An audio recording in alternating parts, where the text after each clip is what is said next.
Eagles are hyped, Perk, for LeBron. He has a 2-year deal in Philadelphia. I have to learn to say that better. 2-year deal in Philadelphia. Do you think that in those 2 years he's going to bring another title to the city of brotherly love? I do, Malika. I do, because they are a team that's ready to win right now. They're a team that's desperate.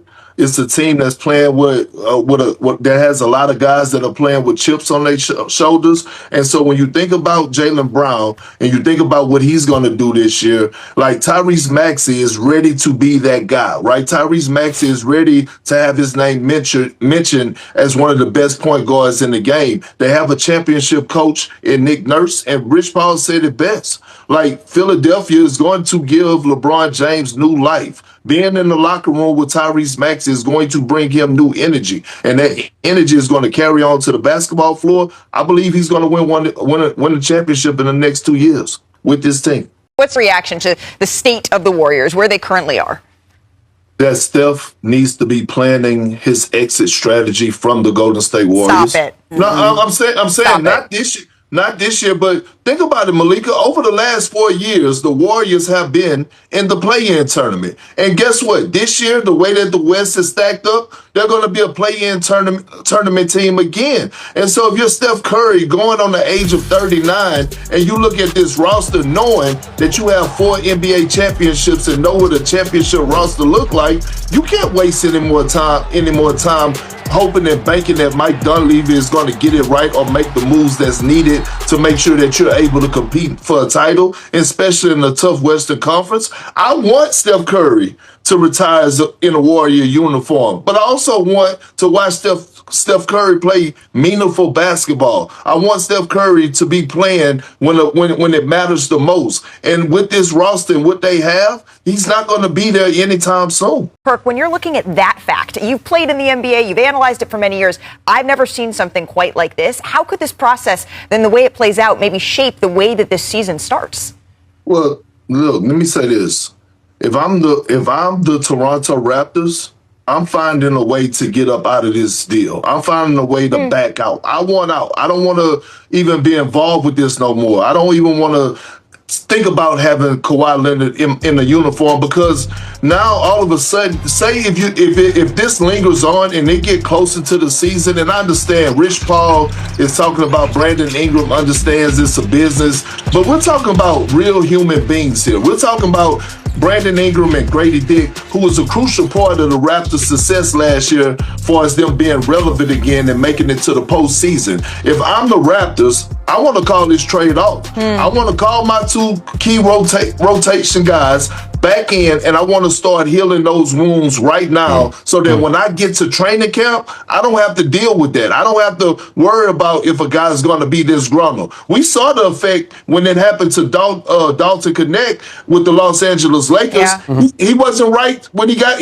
hasn't been right since. I want to start with you, Baxter, here, because you have some lengthy new reporting on up to the minute what is happening with this investigation. So let's just start there with the timeline. How much longer could this continue on? Well, it could go well into 2027. And part of that is because if you look at the collective bargaining agreement, it basically lays out the process for this, which could include arbitration. It could also include an appeals panel. There's several different parties that are coming to the table. It's not as simple as the NBA basically finding evidence and rendering punishment or not. There's a lot of different steps that have to play out from here and there, or from now until then. And different sources I've talked to have said, given all those steps, they have a hard time seeing full resolution being reached before the start of the season. Okay, so if full resolution, Ramona, is not reached before the start of the season and could continue into next calendar year, does that open up the possibility that Kawhi Leonard could be on the Clippers to start the season? Yes. I mean, it sounds crazy after a trade like this, but this was the Toronto Raptors being given a choice of, are you willing to assume the risks of something happening with Kawhi Leonard after the investigation is completed? And they are not willing to assume those risks. And so if they're not, then we get to the end of the summer and there's not a resolution here, and there's nobody from the NBA who could say with 100% certainty that there won't be any fallout for Kawhi Leonard specifically. Then it's up to the Raptors. And I understand that, because we just saw what happened with the Miami Heat and Terry Rozier. The NBA had an investigation. A couple of people pointed me to this very specifically. They had an investigation into Rozier. They didn't find anything. And then a year later, after the Heat had traded for him, they get stuck with a player who's now out of the league. And they had given up draft compensation and settled that out of court. So I can see a world in which Kawhi Leonard is back on the Clippers if this trade doesn't go through. And the Clippers, quite frankly, are fine with that. Yeah. Now, they did the trade. They like Brandon Ingram, but they like Kawhi Leonard too. This only happened because they weren't really willing to extend him. Where do the Warriors go now? Draymond is officially back. Steph Curry, they're still trying to build around. What's their next move here, Slater? They only have room really for some minimums left. So the reality is they're bringing a lot of it back together. And I think bringing Draymond back on the 1-year deal that they prioritized. Brian mentioned the uniqueness of it. It's about the partnership between Draymond and trust in management, but also management's desire to keep that flexibility. He could have gotten a no trade clause, right? That he was eligible, I should say. The Warriors did not give him that, so they want the ability to make moves in season, make moves in free agency potentially next year. But also they're just fine running back this kind of older 37-win core and understanding they're not necessarily part of the title conversation. I talked to Steve Kerr 2 days ago. I have a story coming out on ESPN.com that lays out a lot of his thoughts about this moment for the franchise when I think there's a lot of angst. But he said to me on the LeBron front that I didn't even realistically think we were in the running for LeBron. It's just that everyone kept saying we were. It never seemed serious to me despite all the reports. So I can tell you they didn't hold off on moves because they were waiting for LeBron necessarily. They always planned to bring this team kind of back together. They didn't make any big swing trades.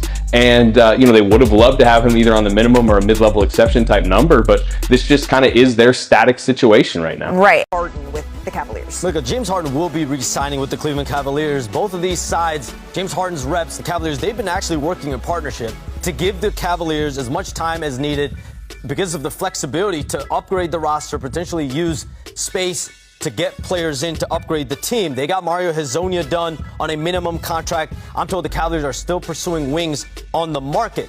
Another top player available right now, DeMar DeRozan. He's a player that the Cavaliers are among a few teams that have interest in. Miami and Denver also pursuing DeMar DeRozan. But one new team over the last several days that has had some conversations with DeMar DeRozan, the Washington Wizards. You think about a team that's clearly trying to compete around Anthony Davis, Trae Young, and AJ DeBonsa. We'll see where that goes.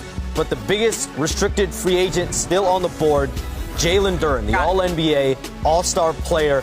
These talks between the Pistons and Jalen Duren, I'm told, will be going into August, well into August potentially. Both sides appear dug in on where they're at. The Pistons have a threshold for where they approach this contract with Jalen Duren. Jalen Duren and his reps obviously want more than that and are trying to see where these negotiations go. So these talks are very fluid. Yeah. Shams, we just heard a little bit of James in his own words on what his motivation was to join the Philadelphia 76ers.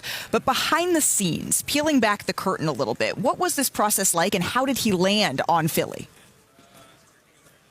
Malika, LeBron James literally put the money where his mouth is, right? Because early in the process, it was very apparent that he wanted to decide on a team where he found happiness, a chance to win a championship and compete at a high level. That this was not going to be a money-driven decision, which is what I told you back at Wimbledon about 25 days ago. And literally, he signs for the veteran minimum contract, the lowest amount that he can go for, 2 years, $8 million with a player option for that potential 25th historic season. And this is weeks of a recruitment by the 76ers. Tyrese Maxey, Joel Embiid, both recruited him.